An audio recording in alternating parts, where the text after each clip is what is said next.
নমস্কার। আরও একটা গুরুত্বপূর্ণ চাকরির আপডেট নিয়ে চলে এলাম। আমরা দেখছেন আমাদের এই পিউ বিশ্বাস চ্যানেল। বন্ধুরা, পশ্চিমবঙ্গে 23 জেলা চাকরি প্রার্থীদের জন্য সুবর্ণ সুযোগ, যেখানে মেল ফিমেল সবাই আবেদন করতে পারবে। ওষুধ রিসার্চ দপ্তরে নতুন করে কর্মী নিয়োগের বিজ্ঞপ্তি প্রকাশিত হয়ে গেল, যেখানে কলকাতায় নিয়োগ হচ্ছে, ফর্ম জমা চালু, শেষ মুহূর্তে সুযোগ, বেতন থাকবে 20,000 টাকা। কলকাতায় পোস্টিং হচ্ছে, কলকাতার মানিকতলা। সরাসরি ইন্টারভিউর মাধ্যমে যোগ্য প্রার্থীদের ছাঁটাই বাছাই করবে। একদম ডিটেলস তোমাদের এই প্রতিবেদনে বলে দেবো। অবশ্যই তার জন্য ভিডিওটা মনোযোগ দিয়ে দেখতে হবে, জানতে হবে, বুঝতে হবে। এবং আমাদের চ্যানেলে যারা ফার্স্ট টাইম এসে ঝটপট চ্যানেলটাকে সাবস্ক্রাইব করে বেল আইকনটা টিপে রাখতে হবে লেটেস্ট নিউ নোটিফিকেশন পাওয়ার জন্য। স্টেপ টু স্টেপ একদম অফিসিয়াল বিজ্ঞপ্তি তোমাদের সামনে তুলে ধরবো। ভিডিওটা কিন্তু না স্কিপ করে মনোযোগ দিয়ে দেখবে, জানবে, বুঝবে, তারপর নিজের দেখতে আবেদন করবে। একদম ডিটেলস তোমাদের সামনে তুলে ধরছি।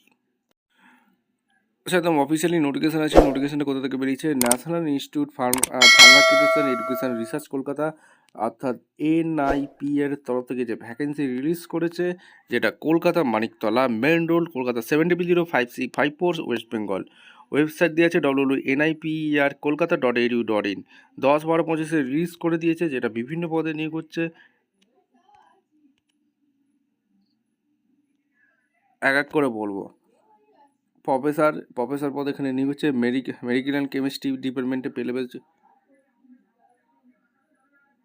এখানে 50 বছর পর্যন্ত আবেদন করতে পারবে। এখানে 14টি, এখানে একটি ভ্যাকেন্সি আছে। অ্যাসিস্ট্যান্ট প্রফেসরের এখানে টোটাল একটি ভ্যাকেন্সি আছে। Finance account officer, E security officer, public relation officer, ঠিক আছে, এইসব লাগছে। 10/12/25 থেকে যেটা চালু হয়েছে, 9/1/26 পর্যন্ত চলবে। www.nipr kolkata.edu.in এই অফিসের ওয়েবসাইটে অনলাইনে আবেদন করতে হবে। যেটা প্রফেসর পদে এখানে নিয়োগ হচ্ছে। পিএইচডি পাস হয়ে থাকলে তোমরা আবেদন করতে পারবে। অবশ্যই কিন্তু এখানে বলে দিয়েছে। নেক্সট যেটা ডিসেবল কোয়ালিফিকেশন তোমরা চেক আউট করে নেবে। এরপরে যেটা পোস্ট অ্যাসোসিয়েট প্রফেসর লাগছে, এখানে তোমাদের পিএইচডি পাস ক্যান্ডিডেট লাগছে। এরপরের পোস্ট আছে ফাইন্যান্স অ্যাকাউন্ট অফিসার। এখানে পোস্ট গ্র্যাজুয়েট কমার্স নিয়ে, ইকোনমিক্স নিয়ে পড়াশোনা করে থাকলে, 10 বছরের এক্সপিরিয়েন্স থাকলে তোমরা আবেদন করতে পারবে। এখানে স্টেট সিকিউরিটি অফিসার পদে ব্যাচেলার ডিগ্রি পাস হয়ে থাকলে, এখানে 5 ইয়ার্স এক্সপিরিয়েন্স থাকলে আবেদন করতে পারবে। পাবলিক রিলেশনস অফিসার, এখানে পোস্ট গ্র্যাজুয়েট পাস হয়ে থাকলে, 5 বছর এক্সপিরিয়েন্স থাকলে আবেদন করতে পারবে। সমস্ত কিছু এখানে বলে দিয়েছে। এখানে ইন্ডিয়ান সিটিজেন হয়ে থাকলে তোমরা আবেদন করতে পারবে। এজ ক্রাইটেরিয়া ক্যালকুলেশন দিয়ে দিচ্ছে। অ্যাপ্লিকেশন ফি একটা আছে, দিয়ে তোমাদের ফর্ম ফিল আপ করতে হবে, অনলাইনে আবেদন করতে হবে। ভিডিওটা ভালো লাগলে একটা লাইক, কমেন্ট, শেয়ার করে সাবস্ক্রাইব করে বেল আইকনটা টিপে রাখবে। এসসি এসটি ওবিসি বয়সে কিন্তু গভর্নমেন্ট অনুযায়ী তোমরা ছাড় পাচ্ছ। দেখা হচ্ছে কোনো পরবর্তী ভিডিও। অসংখ্য ধন্যবাদ।